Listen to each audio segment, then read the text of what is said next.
মাসালুল্লাযিনা ইয়ানফিকুনা আমওয়ালাহুম ফি সাবিলিল্লাহ কামাসালি হাব্বাতিন আনবাতাত সাবআ সানাবিলা ফি কুল্লি সুনবুলাতিন মিয়াতু হাব্বাতিন ওয়াল্লাহু ইউদাইফু লিমান ইয়াশা ওয়াল্লাহু ওয়াসিউন আলিম। আমানতু বিল্লাহ।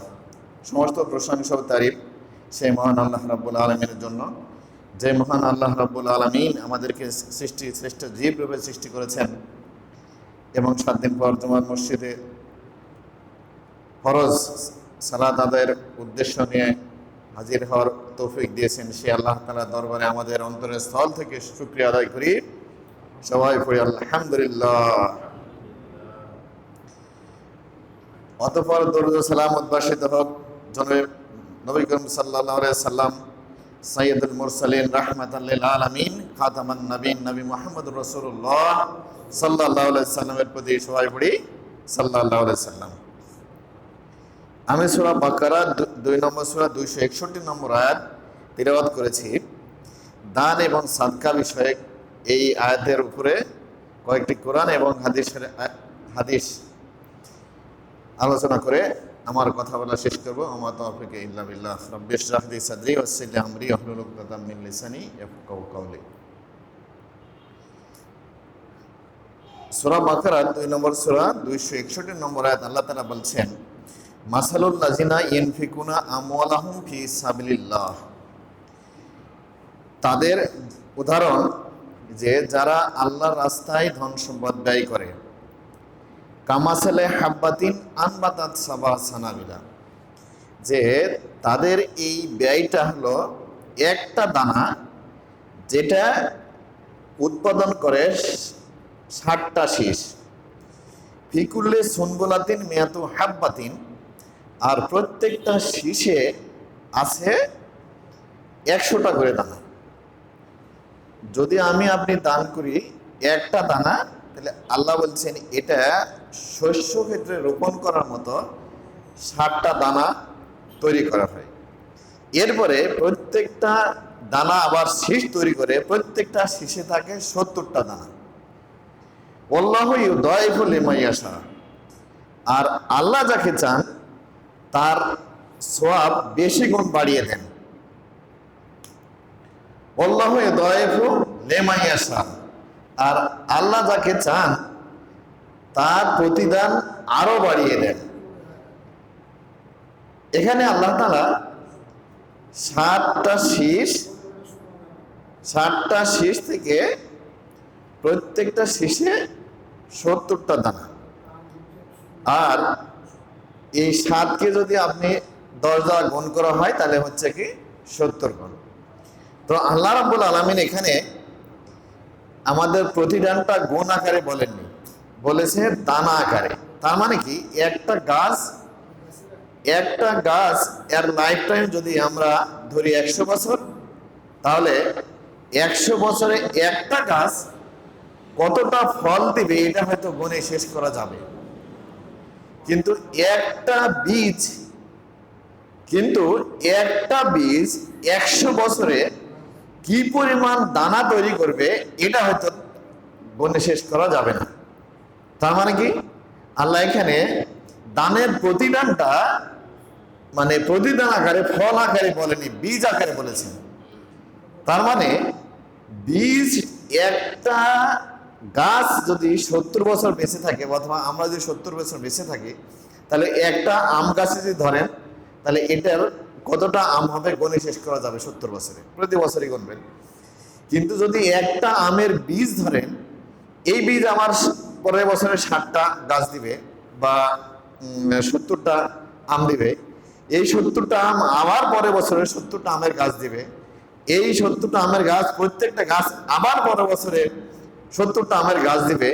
তার মানে এই আল্লাহ আমাদের দানের প্রতিদানটা কত গুণ দিবেন এটা গুণে শেষ করা যাবে না। আল্লাহ এখানে বীজ আকারে বলেছেন, ফল আকারে বলেননি। সুবহানাল্লাহ। তার মানে কি আল্লাহ কি পরিমাণ দান করবেন, আমাদের 1 টাকার বা আমাদের সম্পদ যে পরিমাণ আমরা আল্লাহর রাস্তায় খরচ করব, এই দানের প্রতিদানটা যদিও এখানে সংখ্যা আকারে পাওয়া যায়, 7কে 70 দ্বারা গুণ করলে 7,000 হয়, আবার 7কে 10 দ্বারা গুণ করলে 70 গুণ হয়। অনেকেই অনেক রকম হিসাব করবেন, কিন্তু প্রকৃতপক্ষে এখানে আল্লাহ রাব্বুল আলামিন বীজ আকারে বলেছেন। তারা বীজ আকারে বললে এই দানের প্রতিদান আল্লাহ তাআলা যেটা দিবেন এটা কখনোই গণে শেষ করা যাবে না। তার মানে অগণিত সওয়াব আল্লাহ আমাদের আমল নামায় দেবেন, আল্লাহ রাব্বুল আলামিন এটা বলেছেন। এরপরে একটা যদি দেখি সূরা বাকারা 2 নম্বর সূরা 262 নম্বর আয়াত, আল্লাহ তাআলা বলছেন আল্লাযিনা ইউনফিকুনা আমওয়ালাহুম ফি সাবিলিল্লাহ, যারা আল্লাহর রাস্তায় টাকা পয়সা সম্পদ খরচ করে। এখানে আল্লাহ রাব্বুল আলামিন মাল এক বচন শব্দ, বহুবচন শব্দ আমওয়াল, মানে মালের বহুবচন বলেছেন, এক বচন বলেন। তার মানে যে কোনো সম্পদ পরিমাণটা খুবই ছোট হতে পারে, পরিমাণটা খুবই বড় হতে পারে। এটা যদি আপনি আল্লাহ রাস্তায় ব্যয় করেন, সুম্মা লা ইউতবিউনা মা আনফাকু মান্না ওয়ালা আজা, সুম্মা ব্যয় করার পরে লা ইউতবিউনা মানে ওটার পিছনে লাগা হয় না। তার মানে কি ওই দানটা আমি কি পরিমাণ দান করলাম এটা গনেও রাখা হয় না। ভবিষ্যতে আমি ওই লোকে যাকে দান করলাম অথবা যে প্রতিষ্ঠানে দান করলাম এই প্রতিষ্ঠানকে আমি বলবো না যে কখনো আমি আপনার প্রতিষ্ঠানে এত টাকা দান করেছিলাম, অথবা যাকে দান করলাম তাকে বলবো না, মনে করে দেব না যে আমি তোমাকে এত টাকা দান করেছিলাম বা এত সম্পদ দান করেছিলাম, সুতরাং তুমি আমার প্রতি এই অনুগ্রহ করো বা আমার এই কাজটা করে দাও। যদি আমরা এটা না করি তাহলে আল্লাহ বলছেন মা আনফাকু মান্না ওয়ালা আজা। এখানে দুটা শব্দ আল্লাহ তাআলা বলেছেন, মা আনফাকু যেটা ব্যয় করা হলো, দান করা হলো, মান্না ওয়ালা আজা। মান্না হলো খোটা দেওয়া, যে দান করার পরে এই দানটাকে আবার মনে করে দেওয়া হয়, এটাকে খোটা দেওয়া বলে। ওয়ালা আজা, আজা শব্দের ব্যাখ্যা হলো কষ্ট দেওয়া, জুলুম করা, অত্যাচার করা। তাহলে এখানে মান এবং আজা দুটা জটিল শব্দ। তাফসীর শব্দ হলো বেতা তাদেল এহসান আন লিতাবাহি। তাফসীর শব্দ হলো বেতা তাদেল এহসান মানে আপনার দানটাকে গনে রাখা, লিতাবাহি মানে গর্ব প্রকাশ করার জন্য, অহংকার প্রকাশ করার জন্য। ভবিষ্যতে আপনি যে আপনার কাছে দানটা নিল, এই দানকারী যদি কখনো আপনার কাছে নিজেকে ছোট মনে করে, হেয় প্রতিপন্ন মনে করে, ফিল করে যে আমি এর কাছ থেকে এত টাকা নিয়েছিলাম বা এই পরিমাণ সম্পদ নিয়েছিলাম, এটাকেই বলা হয় মান। অথবা আপনি যে প্রতিষ্ঠানের কাছে আপনি অনুদান দিয়েছেন, এই প্রতিষ্ঠান প্রধান অথবা প্রতিষ্ঠানের ছাত্র যদি মনে করে যে আমি এই স্যারের কাছ থেকে এত টাকা বা এত অনুদান পাই, সুতরাং তার প্রতি আমাদের একটু দায়বদ্ধতা অথবা সৎ থাকাটাই, দয়ালু থাকাটাই অথবা হেয় প্রতিপন্ন থাকাটাই আমাদের উচিত। যদি প্রতিষ্ঠান অথবা ব্যক্তি আপনাকে এটাই মনে করে যে আপনি এমপি, মন্ত্রী, ডিসি অথবা এলাকার দানবীর, আপনার কাছে দান গ্রহণকারী অথবা প্রতিষ্ঠান যদি নিচু ফিল করে, হীনমন্যতা ফিল করে, এটাকেই বলা হয় মান। আর আজা হলো মনে করিয়ে দেওয়া আপনার পক্ষ থেকে বা আমার পক্ষ থেকে অথবা দানকারীর পক্ষ থেকে ওই দানটা স্মরণ করিয়ে দেওয়া যে আমি আপনাকে এত টাকা অথবা এত সম্পদ দান করেছিলাম। যে কোনো পরিস্থিতি যদি এটা হয় তাহলে আল্লাহ তাআলা বলছেন যে মান্না ওয়ালা আজা, এইটা যদি মনে করিয়ে দেওয়া না হয় অথবা তাকে কষ্ট দেওয়া না হয়, তাহলে আল্লাহ রাব্বুল আলামিন ফজিলত আকারে বলছেন ওয়ালা খাউফুন আলাইহিম ওয়ালা হুম ইয়াহজানুন। লা খাউফুন আলাইহিম, সেই লোকের কোনো ভয় নাই। ওয়ালা হুম ইয়াহজানুন, ওয়ালা হুম ইয়াহজানুন, এই লোকটা চিন্তাও নাই, ভয়ও নাই। সুবহানাল্লাহ। তার মানে আমি আপনি এখানে দানের পরিমাণটা আল্লাহ রাব্বুল আলামিন উল্লেখ করেনি। কয় টাকা দান করলে ভয়ও নাই, চিন্তাও নাই। তার মানে কি ওয়ালা খাউফুন আলাইহিম, এখানে আল্লাহ রাব্বুল আলামিন যেটা ভাষা ব্যবহার করেছেন, ভাষা জ্ঞান, সেটা হলো ওয়ালা খাউফুন আলাইহিম। যারা আরবি ভাষা বোঝেন তাদের জন্য একটু ভালো হবে। সেটা হলো যে জুমলা ইসমিয়ে ব্যবহার করা হয় যদি এই জুমলার মধ্যে কোনো ফেল না থাকে, তাহলে এখানে যে তথ্য সরবরাহ করা হচ্ছে এই তথ্যটা বিগত, অতীত, বর্তমান এবং ভবিষ্যৎ 3 কালের জন্য একইভাবে কার্যকর হবে। তার মানে কি, ওয়ালা খাউফুন, এই লোকের কোনো ভয় নাই। এই ভয় নাই কেমন? অতীতেও কোনো ভয় নাই, বর্তমানেও কোনো ভয় নাই এবং ভবিষ্যতেও কোনো ভয় থাকবে না। তার মানে আল্লাহ রাব্বুল আলামিন এটা বলেছেন যে যারা 1 টাকা অথবা যত টাকাই দান করুক, এটা একমাত্র আল্লাহকে সন্তুষ্ট করার জন্য যদি ব্যয় করা হয়, খরচ করা হয়, তাহলে আল্লাহ রাব্বুল আলামিন বলেছেন যে যদি আল্লাহকে সন্তুষ্ট করার জন্য ব্যয় করা হয়, দান করা হয়, তাহলে এই ব্যয়ের জন্যই ওই লোকের কোনো ভয় নাই। কোন কালে? বিগত কালে। ভয় নাই বর্তমান কালে, ভয় নাই বর্তমান কালের পরে, অর্থাৎ আমাদের ভবিষ্যৎকালে, অর্থাৎ মৃত্যুর পরেও আল্লাহ রাব্বুল আলামিন মৃত্যুর পরে সকল বিপদ এবং আপদ আমাদেরকে দূর করে দিবেন, এটা বলেছেন। এরপরে এটাকে ঠিক আরো জোরালোভাবে বলার জন্য আল্লাহ রাব্বুল আলামিন ওয়ালা খাউফুনের পরে আবার ওয়ালা হুম ইয়াহজানুন, ওয়ালা হুম ইয়াহজানুন, এটাও যারা ভাষা জ্ঞান বুঝেন তার জন্য হলো ওয়ালা হুম ইয়াহজানুন শব্দটা মুবতাদা এবং খবর জুমলা ইসমিয়ে ব্যবহার করা হয়েছে। সেটা হলো অনলি তারাই, অনলি তাদেরই ভয় নাই। আল্লাহ রাব্বুল আলামিন এটা তাদের টাকা 2 বার শব্দ ব্যবহার করেছেন। কাদের?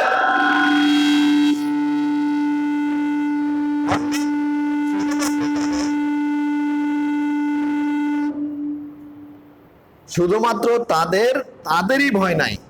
এখানে আল্লাহ রাব্বুল আলামিন তাদের শব্দটা 2 বার ব্যবহার করেছেন। সেটা কিভাবে? ভাষা জ্ঞানটাকে আল্লাহ রাব্বুল আলামিনের চাইতে আর বেশিভাবে জানে এমন কোনো ভাষাবিজ্ঞানী, এমন কোনো ভাষাবিদ দুনিয়াতে নাই।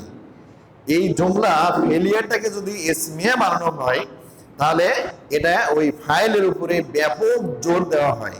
তার মানে অনলি তারা বা তাদেরই ভয় নাই। কাদের? যারা 1 টাকা, 2 টাকা, 10 টাকা অবৈধ সম্পদ দান করেছে, একমাত্র আল্লাহকে সন্তুষ্ট করার জন্য, অন্য কোনো উদ্দেশ্য নিয়ে দান করে নাই। আল্লাহ রাব্বুল আলামিন এখানে তাই বলেছেন, শুধু তাদেরই ভয় নাই এবং চিন্তাও নাই। কাদের? যারা 1 টাকা, 2 টাকা, 10 টাকা দান করেছে একমাত্র আল্লাহকে সন্তুষ্ট করার জন্য, এখানে এই দানকারীকে পরক্ষণে কখনো মনে করে দেয়নি এবং দানের কথা বলেও বেড়ায়নি। তাদের জন্য 1 টাকা থেকে যত অগণিত টাকা দান করেছেন, এই সমস্ত লোকের জন্য আল্লাহ বলেছেন শুধু তাদেরই ভয় নাই, চিন্তা নাই। কোথায়? এখানে আল্লাহ একই শব্দ 2 বার ব্যবহার করেছেন, একই কথা 2 বার বলেছেন। ভয় নাই অতীতকালে, ভয় নাই বর্তমান কালে, ভয় নাই মরণের পরে।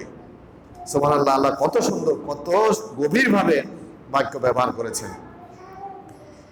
এরপরে আবার দেখেন 2 নম্বর সূরা 263 নম্বর আয়াত, আল্লাহ রাব্বুল আলামিন বলেছেন যাদের টাকা পয়সা আছে তারা দান করবে, যাদের টাকা নাই, পয়সা নাই, মাল নাই, তারা কি দান করবে? তারা কি বঞ্চিত থাকবে? আল্লাহ রাব্বুল আলামিন এই সুযোগটা রাখেন নাই। আল্লাহ বলেছেন কাউলুম মারুফুন ওয়া মাগফিরাতুন খায়রুম মিন সাদাকাতিন ইয়াতবাউহা আজা।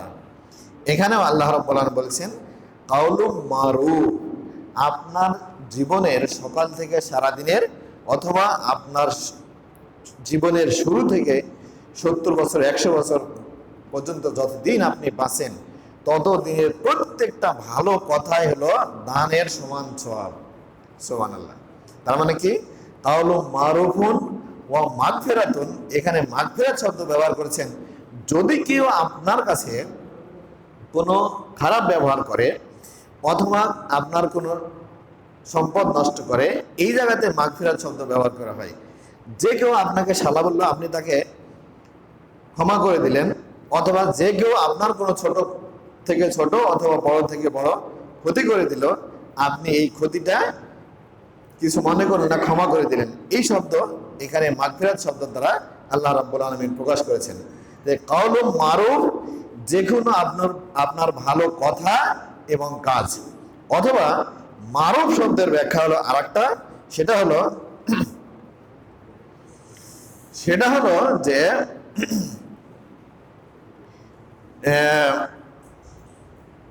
আল কুল্লু ফিলুন ওয়া কাউলুন ইউরাফু হুসনুহু বিল আকলি ওয়াস শারঈ। যে মারুফ তাকে বলা হয় যেটা আমার আপনার জ্ঞান এবং শরীয়ত বলে এটা কল্যাণকর, তার নাম হলো মারুফ। তাহলে মারুফ কাকে বলে? মারুফ হলো আমার আপনার জ্ঞান এবং শরীয়ত ধর্ম যেটাকে বলে যে এই কথা এবং কাজটা কল্যাণকর, সেই সকল কথা এবং কাজের নাম হলো মারুফ। তাহলে কাউলুম মারুফ, আপনার কোনো কথা যদি কল্যাণকর হয়, আপনার কোনো কাজ যদি কল্যাণকর হয়, এই কাজের নাম হলো মারুফ। তাহলে আল্লাহ বলছেন কাউলুম মারুফ, আপনার ভালো কল্যাণকর কথা এবং কল্যাণকর কাজ, এবং হলো মাগফিরাত, অন্যের পক্ষ থেকে কোনো কষ্টদায়ক কথা এবং কোনো কষ্টদায়ক কাজ, এই দুটো কাজ, কথা এবং কাজ যদি আপনি কষ্টদায়ক হওয়ার পরেও যদি আপনি ধৈর্য ধরে ওখানে কোনো ব্যবস্থা না নেন, এটাকে আল্লাহ রাব্বুল আলামিন আপনার জন্য সাদাকা করার সমান সওয়াব আকারে লিখে দেন, এটা বলেছেন। সুবহানাল্লাহ। খায়রুম মিন সাদাকাতিন, খালি সাদকার সমান বলেনি, সাদকা করার চাইতে আরো ভালো বলেছেন। সুবহানাল্লাহ।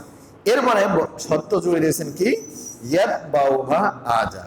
ইয়াতবাউহা আজা মানে কি, যে এই যে আপনি ভালো কাজটা করলেন, ভালো কথা বললেন, এই কথাটা আপনার কাজটা ভবিষ্যতে যদি ওই লোকের কাছে আপনি না বলেন, ওই লোককে মনে করিয়ে না দেন, তাহলে আপনার এই ভালো কথা এবং কাজটা সাদকা করার সমান, দান করার চাইতে আরো বেশি আল্লাহ রাব্বুল আলামিন ঘোষণা করেছেন। তাহলে কাউলুম মারুফ, মারুফটা হলো কি, আমার আপনার কথা এবং কাজ যেটা আমার আপনার জ্ঞান এবং ইসলাম কল্যাণকর বলে ঘোষণা দিয়েছে, তার নাম হলো মারুফ।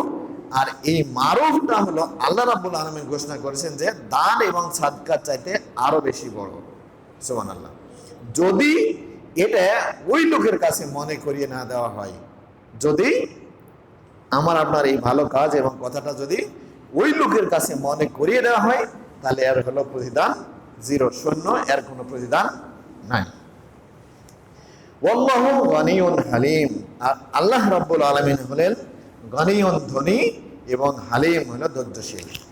এখানে আল্লাহ তাআলা দুটা ব্যবহার করেছেন, তার নিজের নাম ব্যবহার করেছেন গানি।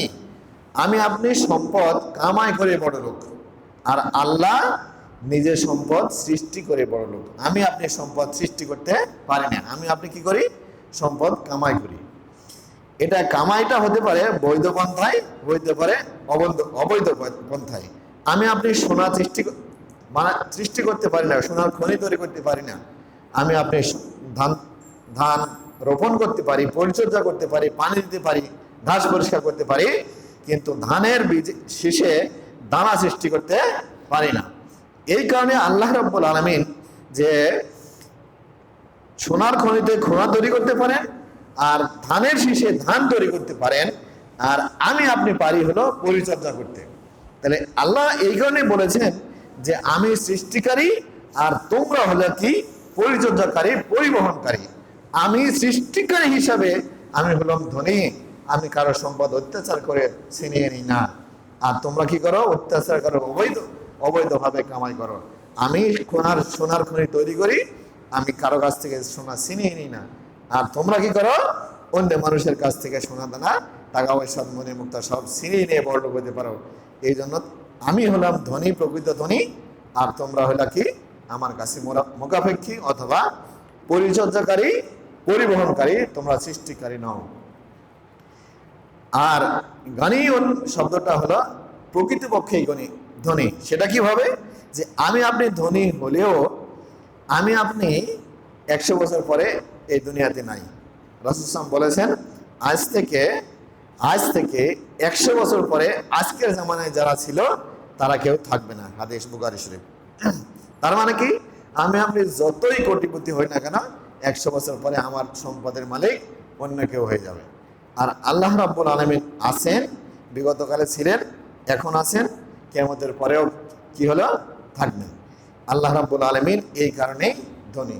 পৃথিবীতে যত সম্পদ আসে সব সম্পদ ছাড়িয়ে এক সময় মারা যাবে, আর ওয়ারিসান সূত্রে আল্লাহ রাব্বুল আলামিন হবেন কি প্রকৃতপক্ষে ধনী, সকল সম্পদের মালিক। এরপরে গনিউন হালিম শব্দ আল্লাহ তাআলা ব্যবহার করেছেন। হালিম শব্দের ব্যাখ্যা হলো বেতাখিরিল উকুবাতে আন মুস্তাহিক্কাহু, যে যেই লোকটা পাপী, যেই লোকটা খুনি, যেই লোকটা অত্যাচারী, অত্যাচারের বিপরীতে সাথে সাথেই যদি আল্লাহ রাব্বুল আলামিন এর বিচার করে ফেলতেন, খুনিকে যদি সাথে সাথেই বিচার করে ফেলতেন, মার্ডার করে ফেলতেন অন্য কোনো মাধ্যমে, অথবা পাপীকে যদি সাথে সাথেই শাস্তি দিতেন, তাহলে আল্লাহর পরীক্ষা সিস্টেমটা কার্যকর হতো না। মানুষ কেউ দুনিয়াটাই থাকতো না, একের পর এক মানুষ ধ্বংস হয়ে যেত। একজন খুন করেছে, তাকে আরেকজন খুন করবে সাথে সাথেই, তাহলে হতো না, দুনিয়াটা টিকতো না। একজন মিথ্যা কথা বলেছে, আর একজন এসে তাকে মিথ্যা কথার যদি শাস্তি দিত, তাহলে আল্লাহর পরীক্ষা সিস্টেম থাকতো, হতো না, কার্যকর হতো না। সেটা কিভাবে? আল্লাহ তাআলা বলছেন, আল্লাহ তাআলা আমাদের যাচাই করতে চান আমরা কতটুকু আল্লাহর কাছে সরি বলি, কতটুকু ক্ষমা চাই, এটা আল্লাহ দেখতে চাচ্ছেন। সেটা কিভাবে? আল্লাহ বলছেন যে যখন লায়াসকার কাউমুন মিন কাউমিন আসা আইয়া কোনো খায়রাম মিনহুম, যে লায়াসকার কাউমুন মিন কাউমিন আসা আইয়া কোনো খায়রাম মিনহুম, যে তোমরা যারা এখানে আসো, তোমাদের যাতে যারা নিচু স্তরের মুমিন মুসলমান, তোমরা তাদেরকে উপহাস করো না। হতে পারে যাকে উপহাস করতেছো সেই তোমার চাইতে ভালো কোনো না কোনো দিক থেকে। ওলা ইয়াসকার কাউমুন মিন কাউমিন আসা আইয়া কন্যা, যে কোনো মহিলা যেন অপর মহিলাকে উপহাস করে, ঠাট্টা না করে। হতে পারে যাকে উপহাস করা হচ্ছে সেই লোকটাই, সেই মহিলাটাই উপহাসকারিণী অপেক্ষা উত্তম। এরপরে আল্লাহ রাব্বুল আলামিন আবার বলেছেন, মান লাম ইয়াতুব ফাউলাকা হুমুজ জালিমুন, মান লাম ইয়াতুব, ভুল করার পরে, পাপ করার পরে যে লোকটা মাপ চায় না সেই লোকটা জালেম। কি বললাম? যে ভুল করার পরে, পাপ করার পরে যে লোকটা মাপ চায় না সেই লোকটা জালেম। মান লাম ইয়াতুব ফাউলাকা হুমুজ জালিমুন, যে অন্যায় করার পরে যে লোকটা মাপ চায় না সেই লোকটা জালেম। তার মানে আল্লাহ রাব্বুল আলামিন চাচ্ছেন যে আমরা মানুষের মূল শব্দ নাসিয়া থেকে ইনসান আসছে, আমরা বারবার ভুল করব। আর আল্লাহ রাব্বুল আলামিন বলতেছেন যে আমি তোমাদেরকে বারবার মাফ করব। সুবহানাল্লাহ। এভাবে মাফ করব কত বছর? রাসূল সাল্লাল্লাহু বলেছেন আমার উম্মতের বয়স হবে 60 থেকে 70 বছর। কত বছর? আমার উম্মতের বয়স হবে 60 থেকে 70 বছর। রাসূল সাল্লাল্লাহু মারা গেছেন 63 বছর বয়সে। আর আল্লাহ রাব্বুল আলামিন রাসূল সাল্লাল্লাহু হাদিসের মধ্যে বলছেন আমি মানুষকে ক্ষমা করতে থাকবো 60 বছর পর্যন্ত। তার মানে কি? মানুষ ভুল করবে এবং মাপ চাবে, মানুষ ভুল করবে এবং মাপ চাবে, মানুষ ভুল করবে এবং মাপ চাবে। আল্লাহ এই পরীক্ষা সিস্টেমটা চালু রেখেছেন যে আপনি ভুল করবেন আর আল্লাহর কাছে মাপ চাইবেন। তার মানে এটা না যে আমি আপনাকে অর্ডার দিচ্ছি বারবার আপনি ভুল কাজ করবেন। এরপরে রাসূল সাল্লাল্লাহু আরো অন্য হাদিসে বলেছেন যে আত-তাইবুনা জানবে কামান লা জানবালা, যে লোকটা ভুল করার পরে মাপ চাইছে তার যেন কোনো পাপ নাই। ভুল করার পরে যে মাপ চাইছে তার কোনো পাপ নাই, সে ওই দিনের মতো। তার মানে কি? হালিম শব্দের ব্যাখ্যাটা হলো যে তাখিরিল উকুবাতে আন মুস্তাহিক্কাহু, যে পাপ করে শাস্তির যোগ্য হয়েছে তাকে আল্লাহ তাআলা সাথে সাথেই শাস্তি দেন না, এর নাম হলো হালিম। যদি সাথে সাথে শাস্তি দিত তাহলে সকল মানুষ হয়তো প্রতিদিনই বাংলাদেশে হয়তো 200-10,000 মানুষ মারা যেত অথবা অন্য কোনো শাস্তির আন্ডারে পড়তো। কিন্তু আল্লাহ তাআলা এটা ফেলেন না। আল্লাহ উপর থেকে থান্ডারিং বিপদ, আবার নিচে থেকে ভূমিধসের বিপদ, অথবা পানির বন্যা ভূমিকম্প দিয়ে আল্লাহ আমাদেরকে ধ্বংস করেন না। কেন ধ্বংস করেন না? আল্লাহ এই যে বারবার আপনি ক্ষমা চাইবেন আর আল্লাহ বারবার ক্ষমা করবেন, এটা আল্লাহ একবারেই ধরবেন এবং পানিশমেন্ট দিবেন। কখন? সেটা পরকালে, দুনিয়াতে নয়। এরপরে আরো যদি দেখি 2 নম্বর সূরা 264 নম্বর আয়াত, আল্লাহ তাআলা বলছেন ইয়াল্লাযিনা আমানু লা তুবতিলু সাদাকাতুকুম বিল মান্নি ওয়াল আযা। এই শব্দটা বারবার আসছে। হে ঈমানদারগণ, তোমরা মান এবং আযা দ্বারা তোমাদের দান খয়রাতকে কি করো না?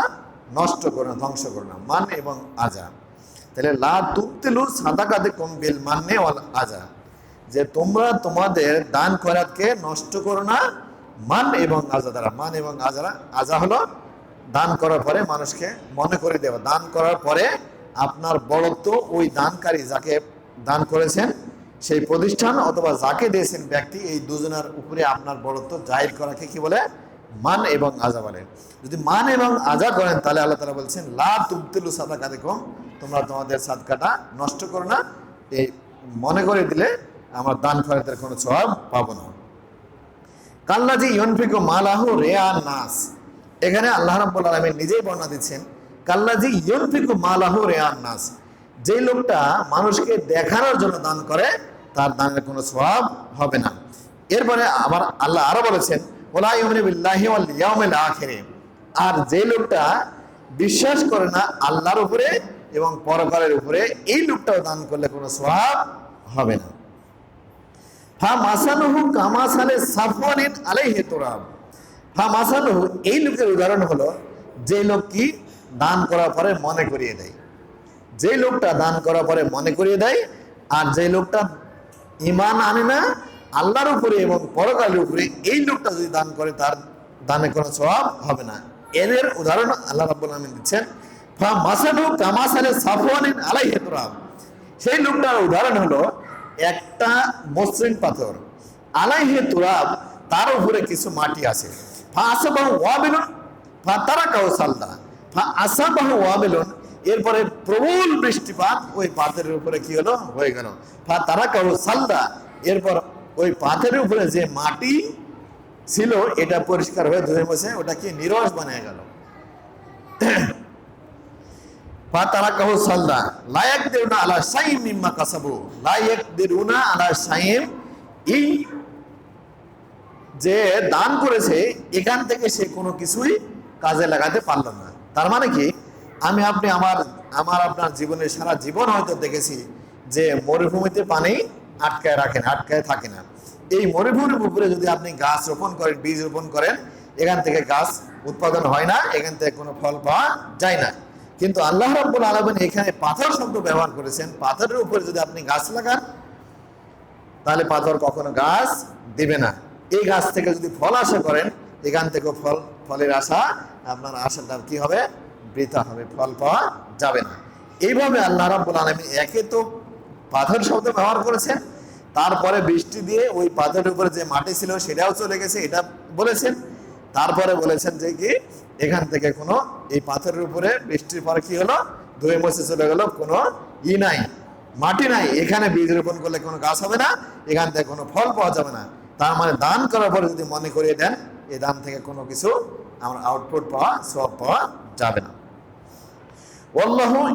ওয়াল্লাহু লা ইয়াহদিল কাওমাল কাফিরিন, আর আল্লাহ রাব্বুল আলামিন কখনো কাফের সম্প্রদায়কে হিদায়াত দেন না।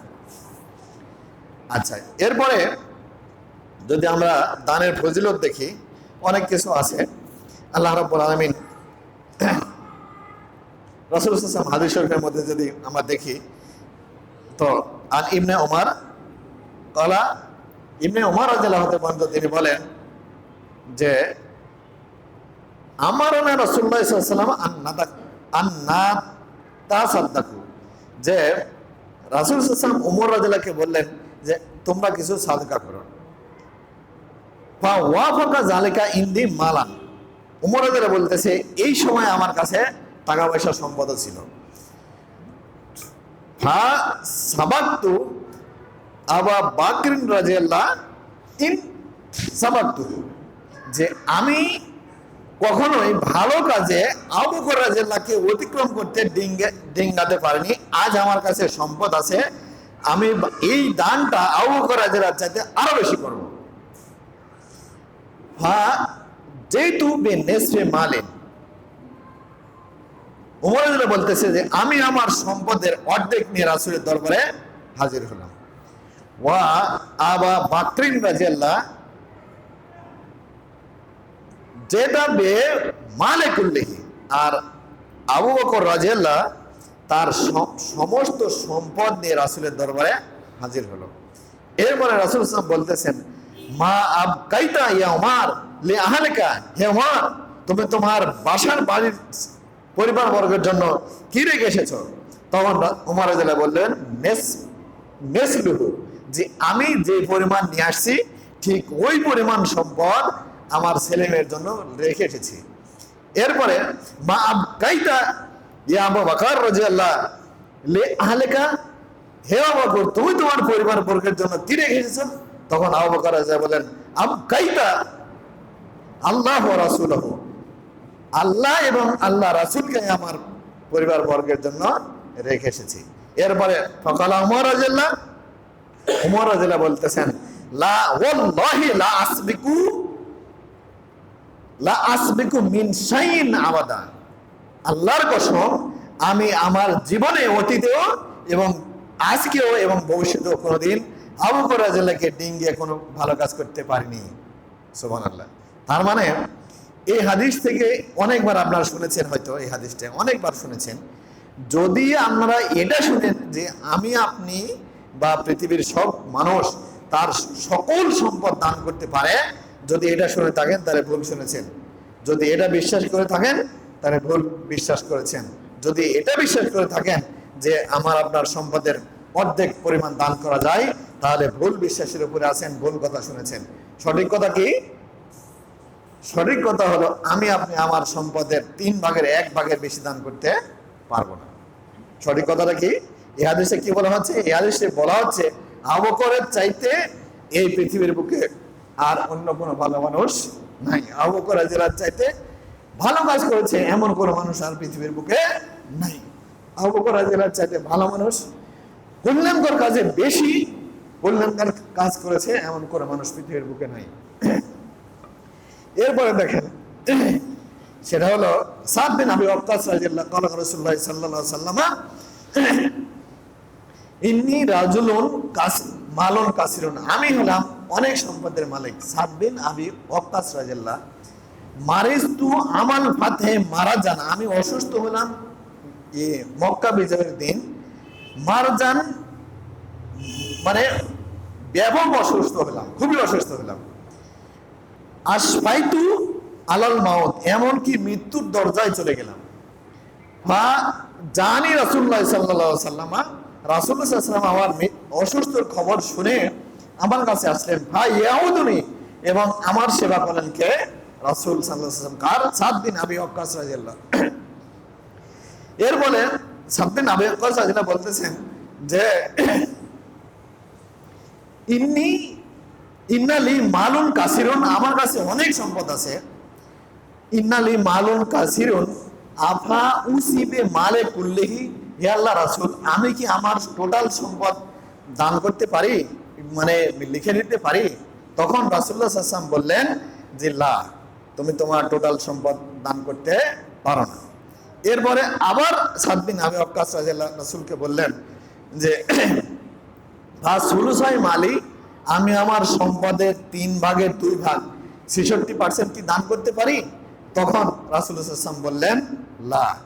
এরপরে আবার সাদ বিন আবি ওয়াক্কাস রাদিয়াল্লাহু রাসূলকে বলতেছেন যে সাত্রে মালি, হে আল্লাহ রাসূল আমি কি আমার সম্পদের 50% সাত্রে মানে অর্ধাংশ দান করতে পারি? তখন রাসূল সাল্লাল্লাহু আলাইহি ওয়াসাল্লাম বলছেন লা।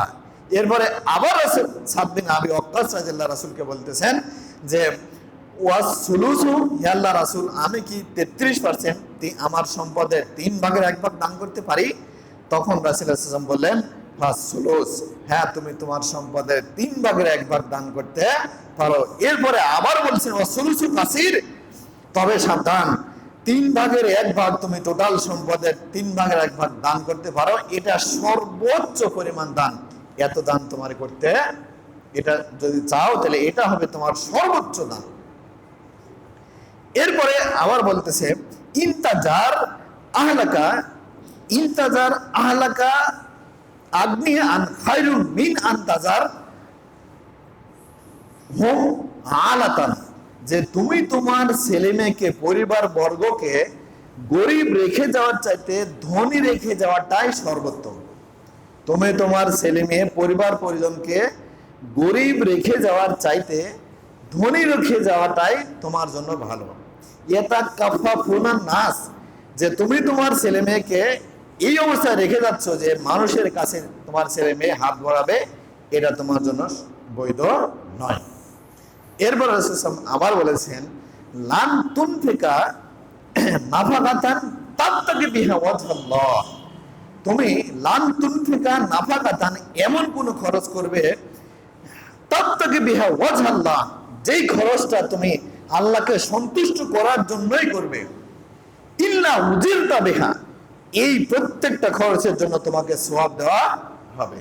তার মানে আমি আপনি হাত্তা লুকমাতা তারফাহুয়া, হাত্তা লুকমাতা তারফাহুয়া ইলা ইলামরাতাকা, এমনকি তুমি তোমার বইয়ের মুখে যে খাদ্যের লোকমাটা তুলে দাও, এই খাদ্যের লোকমার জন্য তোমাকে দানের সওয়াব দেওয়া হবে। সুবহানাল্লাহ। তার মানে কি, আমরা জীবনের শুরু থেকে মরা পর্যন্ত যত খরচ করছি, এটা যদি অনুমোদিত হয়, এই প্রত্যেকটা খরচটা আল্লাহ আমাদের কি দানের খাতায় লিখবেন। সুবহানাল্লাহ। সময় তো শেষ, এটা কি করবেন, দানের খাতায় লিখবেন।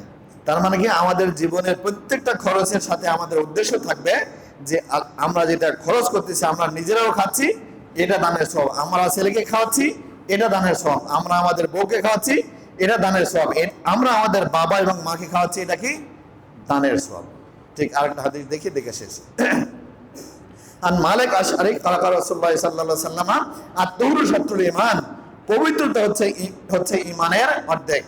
আলহামদুলিল্লাহ তামলাউল মিজান, যে যদি আমি আপনি আলহামদুলিল্লাহ পড়ি, তাহলে কি হবে, মিজানের দাঁড়িপাল্লা সওয়াবে ভরে যায়, সওয়াব দ্বারা পরিপূর্ণ করে দেওয়া হয়। সুবহানাল্লাহি আলহামদুলিল্লাহ, যদি আমি আপনি সুবহানাল্লাহ এবং আলহামদুলিল্লাহ পড়েন, তামলানে আও তামলাউ মা বাইনাস সামাওয়াতি ওয়াল আরজ, আসমান এবং জমিনের নিচে যত ফাঁকা জায়গা রয়েছে, এটা সওয়াবে ভরে দেওয়া হয়, সওয়াব দিয়ে ভরে দেওয়া হয়। আর সালাতু নূরুন, নামাজ হচ্ছে নূর, আলো। ওয়াস সাদকাতু বুরহানুন, সাদকা দান সাদকা, দেখেন দান সাদকা হলো আপনার জন্য দলিল এবং প্রমাণ, কিসের, ঈমানের এবং ইসলামের। ওয়াস সাবরু জিয়াউন, আর সবুর হচ্ছে আরো বড় আলো। কুল্লুন নাস ওয়াস কুরআনু হুজ্জাতুল লাকা আও আলাইকা, কোরআন হচ্ছে আমার আপনার পক্ষে এবং বিপক্ষে দলিল। কোরআন কি, কিয়ামতের দিনে আমার পক্ষে এবং বিপক্ষে দলিল। কুল্লু নাস ইয়াকদু ফা বায়ুন নাফসিকা, কুল্লু নাস ইয়াকদু, প্রত্যেকটা মানুষই সকাল করে, ইয়াকদু ফা বায়ুন নাফসিকা, সে নিজেকে বিক্রি করে, মৌতে কোহা আও মৌবে কোহা, সে নিজেকে মুক্ত করে জাহান্নাম থেকে অথবা জাহান্নামের মধ্যে ঢোকায়। তাহলে এখানে কয়টা শব্দ বোঝায়? আর সালাত, সালাত শব্দটা যতবার কোরআনে ব্যবহার হয়েছে, ততবারই আল্লাহ রাব্বুল আলামিন ইকামাতুস সালাত হিসাবে ব্যবহার করেছেন। তাহলে ইকামাতুস সালাত কি? ইকামাতুস সালাত যদি আপনারা বই পড়েন, তাহলে মিনিমাম 4টা-5টা সংখ্যা পাওয়া যাবে। সেটা হলো কি, কোন একটা ওয়াক্তের শুরু এবং শেষ আছে, এই দুই ওয়াক্ত সময়ের মাঝে শুরু থেকে শুরু করে শেষ ওয়াক্ত এই টাইমের মধ্যে যদি নামাজ পড়েন, তাহলে আপনার নামাজকে ইকামাতুস সালাত বলা হবে, সালাতকে ইকামাতুস সালাত বলা হবে। 2 নম্বর সংখ্যা হলো, যদি আপনি ওই একটা নামাজকে, সালাতকে জামাতে আদায় করেন, তাহলে আপনার এই নামাজকে কি বলা হবে? ইকামাতুস সালাত বলা হবে। 3 নম্বর সংখ্যা হলো, ঈমান সহকারে রাসূলের তরিকায় যদি আপনি সালাত আদায় করেন, তাহলে আপনার সালাতকে ইকামাতুস সালাত বলা হবে। যদি আপনি সালাতের ফরজ, ওয়াজিব, সুন্নাত এবং মুস্তাহাব এই সহ আদায় করেন সালাত, তাহলে আপনার সালাতকে ইকামাতুস সালাত বলা হবে। এরপরে যদি রাষ্ট্রীয়ভাবে করতে চান প্রতিষ্ঠিত কেউ সালাত, তাহলে রাসূল সাল্লাল্লাহু আলাইহি ওয়াসাল্লাম বলেছেন, মুরু আওলাদাকুম বিসসালাত ওয়া হুম আবনাউ সাবঈ সিনিনা, তুমি তোমার ছেলেকে সালাতের অর্ডার করো যখন ছেলের বয়স 7 বছর হয়। ওয়াজরিবুহুম আলাইহা ওয়া হুম আবনাউ সিনিনা, তোমার ছেলে মেয়েদেরকে, পরিবার বর্গকে নামাজের জন্য অর্ডার করো যখন তাদের বয়স 10 বছর হয়। ওয়া ফাররিকু বাইনাহুম ফিল মাজাজে, এবং তাদেরকে তোমার বিছানা থেকে বিছানা আলাদা করে দাও। এখানে বলছে পরিবারের প্রধান তার সাবঅর্ডিনেট যত আছে তাদেরকে আইন করে নামাজ পড়াবে, এবং রাষ্ট্রপ্রধান 2 নম্বর হলো কি, রাষ্ট্রপ্রধান তার রাষ্ট্রে যত মানুষ আছে এখানে আইন করে নামাজ পড়াবে। আমি আমার চাচার উপরে ক্ষমতাবান নই, আমি চাচাকে আইন করে নামাজ পড়াবো না, আমি আমার ভাগিনের উপরে ক্ষমতাবান নই, আমি আমার পাড়া প্রতিবেশী ইউনিয়নের উপরে সকলের উপরে আমি ক্ষমতাবান নই যে আমি এদেরকে আইন করে নামাজ পড়াবো। যেখানে আমি আপনি আইন প্রয়োগ করে নিরাপদ, সেই জায়গাতে আমি আপনি আইন প্রয়োগ করে সালাত এবং যাকাতের ব্যবস্থা করব। এই হলো কোথায়। এরপরে এই হাদিসে আরেকটা শব্দ আছে, সেটা হলো কি সবর। সবর শব্দ শেষে বলা হয়েছে আর সাবরু জিয়াউন। সবর শব্দটা হলো ব্যাপক আলো, আর সালাত শব্দের শব্দ পরে বলা হয়েছে আর সালাত নুরুন। সালাত শব্দ পরে সালাত হলো কি শুধু আলো। তাহলে যদি আপনি এটা বুঝেন যে কি মোমবাতির আলো, যদি সালাদকে ধরা হয় মোমবাতির আলো, তাহলে আপনার এই যে 60 ওয়াটের আমাদের কারেন্টের লাইট আছে এটাকে ধরতে হবে আর সবরে জিয়াউন, এটা হলো সবরের আলো। আর যদি আপনি সালাদকে ধরেন লাইটের আলো, তাহলে হেসাক আছে অথবা 1000 ওয়াটের আলোকে ধরতে হবে সবরের আলো। তাহলে সালাতের চাইতে হাজারো গুণ বড় হলো কি সবরের আলো। তাহলে সবুরকে শব্দ আল্লাহ তাআলা বলেছেন ইন্নাল্লাহা মাস সাবিরিন, আল্লাহ সবুরকারীদের সাথে আছেন। তাহলে সালাত আদায়কারীর সাথে আল্লাহ আছেন এই কথাটা বলা কোরআনে নাই। ইন্নাল্লাহা মাল মুমিনিন আছে, যে আল্লাহ মুমিনদের সাথে আছে, কিন্তু সালাত আদায়কারীদের সাথে আছে কিনা এটা কোরআনে নাই। তাহলে কি আল্লাহ সবুরকারীদের সাথে কিভাবে আছে? সবুর শব্দ হলো আর তাতে ওয়াল মাসাইবে ওয়াল মাসি, এই তিনটা যদি একসাথে থাকে তাহলে তাকে সবুর বলে। আর তাতে মানে কি যত আনুগত্যমূলক কাজ আছে, এই আনুগত্যমূলক কাজের উপরে যদি আপনি অটল থাকেন তাহলে আপনার মধ্যে সবুরের 1/3 আছে। আর তাতে ওয়াল মাসাইবে, যদি কোনো বিপদে পড়ে থাকেন আপনি, তাহলে আলহামদুলিল্লাহ বলে এটা আল্লাহর পক্ষ থেকে আমার উপরে পরীক্ষা, অথবা আমার যে বিগত দিনে পাপ আছে এই পাপ মুক্তির কারণ, অথবা আমাকে আল্লাহ তাআলা কিয়ামতের দিনে পরীক্ষা করে পরীক্ষা নিরীক্ষার পরে সওয়াব বাড়িয়ে দিবেন, মর্যাদা স্তর বেশি দিবেন, এটা মনে করে যদি আলহামদুলিল্লাহ পড়েন বিপদের ক্ষেত্রে, তাহলে আপনার মধ্যে সবরের 66% আছে। তার মানে কি সকল আনুগত্যের উপরে অটল আছেন, এই সাথে বিপদ আসলে আপনি আলহামদুলিল্লাহ পড়ে ধৈর্য ধারণ করছেন, তাহলে কি সবরের এই দুটা যদি থাকে তাহলে 66% আছে। আর যদি আপনি আল্লাহর সমস্ত নিষিদ্ধ কাজ থেকে দূরে থাকতে পারেন, তাহলে সবরের আর 1/3 33% আছে। তার মানে কি সবর শব্দটা 3টা শব্দের সমন্বয়। আর তাতে আনুগত্যমূলক কাজের উপরে অটল থাকা, 2 নম্বর হলো বিপদ আপদ আসলে আল্লাহর পরীক্ষা বলে আলহামদুলিল্লাহ বলে মেনে নেওয়া, আর সমস্ত নিষেধ কাজ থেকে দূরে থাকা। এই 3টা যদি একই সাথে থাকে তাহলে আপনার মধ্যে সবর আছে। না হলে যদি একটা থাকে তাহলে 33% আছে, যদি 2টা থাকে তাহলে 60% আছে, আর যদি 3টা যদি একই সাথে থাকে তাহলে আপনার মধ্যে সবরের অংশ আছে, সবর পুরোটাই আছে। তাহলে সর্বশেষ হাদিসের সর্বশেষ শব্দটা হলো কুল্লু নাস বায়ুন মুতেকুহা ও মৌবেকুহা। প্রত্যেকটা মানুষ প্রতিদিন নিজেকে বিক্রি করে, সে নিজেকে মুক্ত করে অথবা ধ্বংস করে। তার মানে কি রাসূল সাল্লাল্লাহু আলাইহি ওয়াসাল্লাম এটা বলতে চাচ্ছেন যে প্রতিদিন আমরা যে কাজ করি এই কাজ দ্বারা আমরা নিজেকে বিক্রি করি। যদি আমাদের কাজটা আল্লাহর কাজ হয়, আল্লাহর সন্তুষ্টিমূলক হয়, তাহলে আমরা আল্লাহর কাছে বিক্রি করলাম, আমরা জান্নাত কিনে নিলাম। আর যদি আমরা আমাদের কাজটা আজকের দিনে কাজটা শয়তানিমূলক কাজ হয়, তাহলে আমরা নিজেকে শয়তানের কাছে বিক্রি করলাম, জাহান্নাম কিনে নিলাম। যদি আজকের দিনের কাজটা আপনি হিসাব করে দেখেন, আপনি হিসাব করে দেখেন, যদি আজকের দিনে যে কয়টা কাজ করেছেন এই কয়টা কাজ যদি শয়তানের খুশি হয় আমার আপনার কাজে, তাহলে আপনি নিজেকে শয়তানের কাছে বিক্রি করেছেন।